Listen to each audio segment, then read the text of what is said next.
ಸೌರವ್ಯೂಹದ ಗ್ರಹಗಳ ಕುರಿತಾಗಿ ಪ್ರಮುಖವಾದಂತಹ ಮಾಹಿತಿ. ಮೊದಲನೇದಾಗಿ ಬುಧ ಗ್ರಹ. ಬುಧವು ಸೂರ್ಯನಿಗೆ ಅತ್ಯಂತ ಸಮೀಪದ ಗ್ರಹವಾಗಿದೆ. ಸೌರವ್ಯೂಹದಲ್ಲೇ ಅತ್ಯಂತ ಚಿಕ್ಕ ಗ್ರಹ ಅಂತೇಳಿ ನಾವು ಬುಧ ಗ್ರಹವನ್ನು ಕರಿತೀವಿ. ಈ ಬುಧ ಗ್ರಹವು ಸೀಸವನ್ನು ಕರಗಿಸುವಷ್ಟು ಬಿಸಿಯಾಗಿರುತ್ತದೆ. ಬುಧ ಗ್ರಹಕ್ಕೆ ಯಾವುದೇ ಉಪಗ್ರಹಗಳು ಇಲ್ಲ. ಇನ್ನು ಎರಡನೆಯದಾಗಿ ಶುಕ್ರ ಗ್ರಹ. ಬೆಳಗಿನ ನಕ್ಷತ್ರ ಅಥವಾ ಸಂಜೆ ನಕ್ಷತ್ರ ಅಂತೇಳಿ ನಾವು ಶುಕ್ರ ಗ್ರಹವನ್ನು ಕರೆಯುತ್ತೇವೆ. ಹೆಚ್ಚು ಪ್ರಕಾಶಮಾನವಾದಂತಹ ಗ್ರಹವೇ ಈ ಶುಕ್ರ ಗ್ರಹ.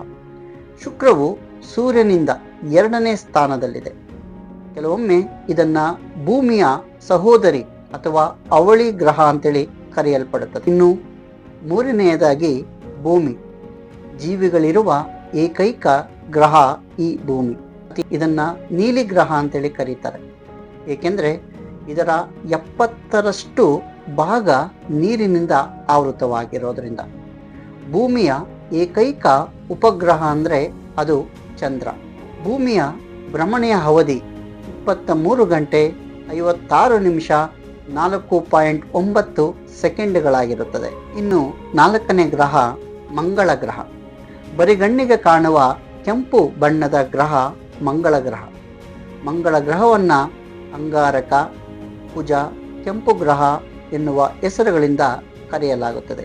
ಮಂಗಳ ಗ್ರಹದ ವಾತಾವರಣದಲ್ಲಿ ಪ್ರಮುಖವಾಗಿ ಕಾರ್ಬನ್ ಡೈಆಕ್ಸೈಡ್ ಅನ್ನುವಂಥದ್ದು ಪ್ರಮುಖವಾಗಿರುವಂತಹ ಅನಿಲ. ಇನ್ನು 5ನೇ ಗ್ರಹವಾಗಿ ಗುರು. ಗುರು ಗ್ರಹ ಸೌರವ್ಯೂಹದಲ್ಲೇ ಅತ್ಯಂತ ದೊಡ್ಡ ಗ್ರಹವಾಗಿರುವಂಥದ್ದು. ಇದೊಂದು ದೈತ್ಯಾಕಾರದ ಅನಿಲ ಗ್ರಹವಾಗಿರುವಂಥದ್ದು. ಅತ್ಯಂತ ವೇಗವಾಗಿ ಪರಿಭ್ರಮಿಸುವ ಗ್ರಹವನ್ನು ಗುರುಗ್ರಹ ಅಂತೇಳಿ ಕರಿತೀವಿ. ಗುರುಗ್ರಹವು ಉಂಗುರ ವ್ಯವಸ್ಥೆಯನ್ನ ಹೊಂದಿರುವಂತಹ ಗ್ಯಾನಿಮೇಡ ಉಪಗ್ರಹವು ಸೌರವ್ಯೂಹದ ಅತ್ಯಂತ ದೊಡ್ಡ ಉಪಗ್ರಹವಾಗಿರುವಂಥದ್ದು. ಹಾಗೆ ಮತ್ತೊಂದು ಗ್ರಹವಾದಂತಹ ಶನಿ ಸೌರವ್ಯೂಹದ ಅತ್ಯಂತ ಸುಂದರವಾದಂತಹ ಗ್ರಹ ಅಂತೇಳಿ ನಾವು ಶನಿ ಗ್ರಹವನ್ನ ಕರಿತೀವಿ.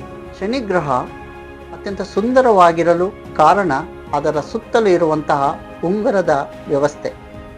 ಶನಿ ಗ್ರಹಕ್ಕೆ ಸುಮಾರು 18ಕ್ಕೂ ಹೆಚ್ಚು ಉಪಗ್ರಹಗಳಿವೆ. ಇವುಗಳ ಪೈಕಿ ಅತ್ಯಂತ ಪ್ರಮುಖವಾದದ್ದು ಟೈಟಾನ್. ನಂತರ ಯುರೇನಸ್ ಗ್ರಹ.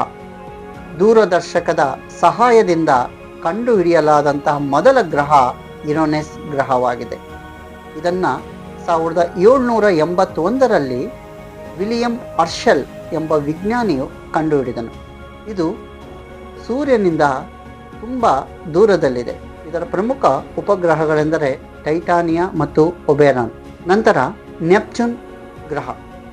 ನ್ಯೂಟನ್ ಚಲನೆಯ ನಿಯಮ ಮತ್ತು ಗುರುತ್ವ ನಿಯಮಗಳ ಅನ್ವಯದ ಫಲವೇ ನೆಪ್ಚೂನ್ ಗ್ರಹದ ಸಂಶೋಧನೆ. ಯುರೇನಸ್ ಗ್ರಹದ ಕಕ್ಷೆಯಲ್ಲಿ ಉಂಟಾದ ಪಲ್ಲಟವು ನೆಪ್ಚೂನ್ ಗ್ರಹದ ಇರುವಿಕೆಯನ್ನು ಮುನ್ಸೂಚಿಸಿತು. 1846ರಲ್ಲಿ ದೂರದರ್ಶಕದ ಸಹಾಯದಿಂದ ಜೋಹಾನ್ ಗಾಲಿ ಎಂಬ ವಿಜ್ಞಾನಿ ಈ ನೆಪ್ಚೂನ್ ಗ್ರಹವನ್ನು ಪತ್ತೆ ಹಚ್ಚಿದನು.